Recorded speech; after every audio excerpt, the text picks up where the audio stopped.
What kind of got you interested in the McCulloch chainsaws, or just your whole chainsaw habit in the first place? Okay. Well, growing up, we supplemented the heat at home with a fireplace. And so cutting, hauling, stacking, splitting firewood was just a part of what we did. I enjoyed the warmth of the wood fire. So when we built our first house, I made a wood stove and supplemented the heat with that. My dad had given me an old McCulloch chainsaw. You know, it might have been maybe a 140, 141. Maybe it was a Model 200. I don't remember. But Front tank. the front tank, Okay. you know, Yeah. with the short cover, Yeah. the short square cover, all yellow. At any rate, gave me that saw. I cut wood while I was going to college as well. On the weekends, if I went home, there were always dead trees that somebody needed to remove, so I'd cut some firewood and make a little bit of money. Were you using McCullochs at that time And too, or just that's what all was I it that- had was that Okay. one. Okay.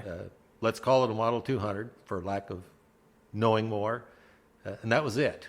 You know, maybe a 19-inch bar. Reliable for you? Or- Well, once you got it started, you know, had I known then some of what I know now, it would have been a simple adjustment to fix the choke so that it would actually close and the saw would start. I didn't know that.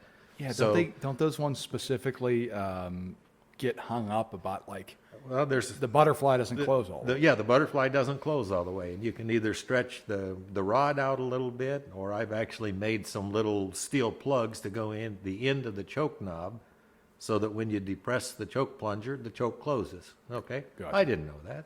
Right. Probably could have used a carburetor kit. Who knows? In 10 years or 20 years of use, whatever it had. Nonetheless, take the air filter cover off, pour a little fuel in it in the morning, prime it to get it started. If you didn't leave it set too long, it'd restart all day long. And said we didn't know any better, so we cut a lot of wood that way. From there, when the old McCulloch finally rotted out, because, you know, well, be honest, Iowa had gasohol long before a lot of the rest of the country. I didn't know any better. I'd fill that thing up and leave it set for weeks or months at a time with the ethanol blended fuel in it, and eventually the old McCulloch fuel tank rotted away, and a local outfit had basically a push-pull driver-drag sale where I took it in a box in pieces, and they gave me $50 credit or whatever it was on a brand new Jonsered 621 chainsaw. Wow. What a difference. What a world of difference. What a difference. Now, you know, I didn't even know at the time. I gave up 14 cc's. Okay, the old front tank McCulloch was an 80 cc model. The 621 was 56, if I recall. You'd have never known that from the way Sure. that saw would start, run, cut.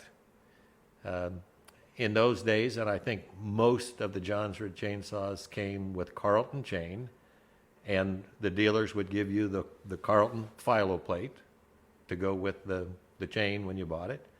And my goodness, I would take a brand new chain, and over the course of 4, 5, 6 years, with repeated use and sharpening, get down to where there's absolutely nothing left, and this chain's still cut like a brand new Sure. one. I became a real fan of Carlton chain and a real fan of the file plate, just because those were things that I didn't know before, and so, you know, it was always a struggle to keep the chain sharp and to make it work properly. Sure. Nowadays, I've got a lot of tools in the toolbox for chain sharpening, but that probably the Carlton chain and file plate were more significant even than the 621 Jonsered, although it was an amazing saw, but it gave me the ability to put a lot more wood in the truck in much shorter time with a lot less effort. Interestingly, my story of the chainsaw is similar in a way with the Jonsered.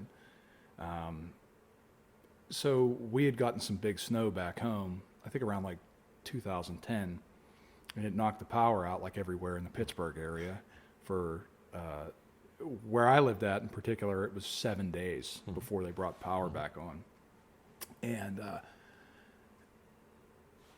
when that happened, like I suffered some damage to the house, some water damage and things because the power was out and the pipes froze and so on and so forth. And one of my neighbors had come down and said after this, they were like, we're getting a new wood stove. Would you like our old one? Sure. And then so began my endeavor of cutting wood. Poulans chainsaw, 4016 or 4218 or whatever they were. Too much bar, not enough power. I had gotten I was playing around with it. Like I'd go out and get cut wood on the side of the road, or if I could cut some things in my yard, or, just whatever, just trying to generally get wood. And I had a guy, a local tree service, he brought a load, a 40-yard dumpster load of logs to the house. And I commenced to trying to cut that with that Poulans. Futile task. Ended up, my neighbor, who we had kind of gone in together on the cost of that wood, he said, don't worry, I'll bring my saw out and we'll get it done.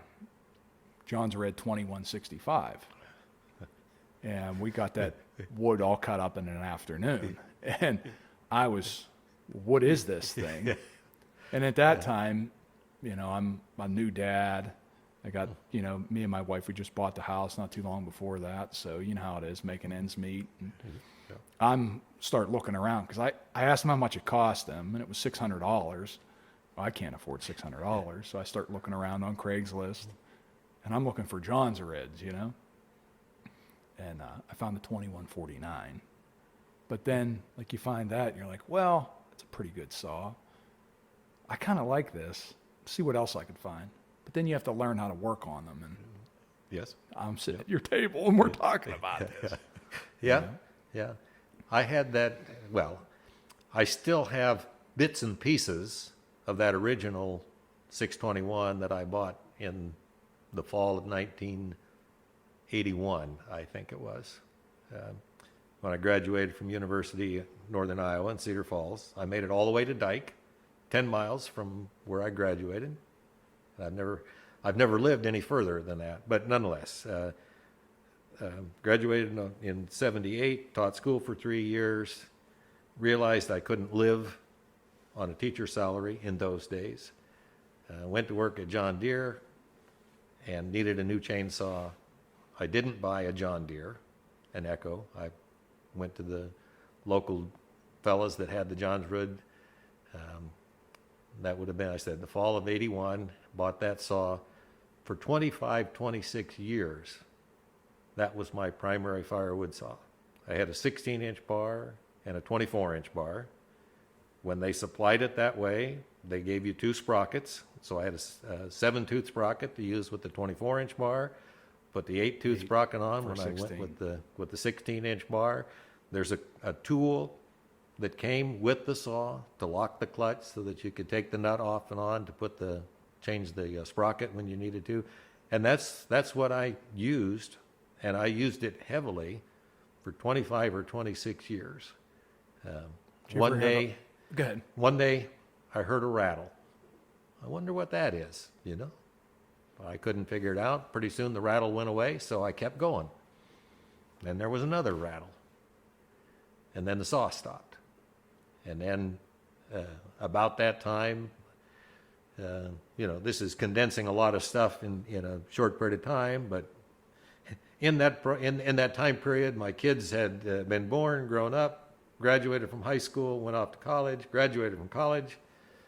I had a little bit of discretionary income.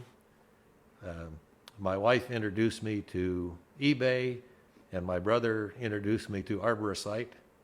And all of a sudden, I'm a chainsaw fanatic, So when I broke that 621, I decided I was going to investigate it. I didn't know how to split a case, so I literally broke the housing in the process of getting it apart. I did discover the PTO side bearing had failed. Those were balls rattling around in there. And of course, one made it up through the transfers, and, Sure. and when it stopped, it really stopped. Sure.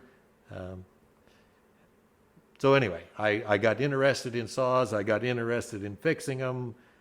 God had blessed my wife and me, and I had the ability to, if I wanted to spend a little money on a saw, I could do that. If I needed some parts to fix them up, I could do that. And that's how the whole addiction took off.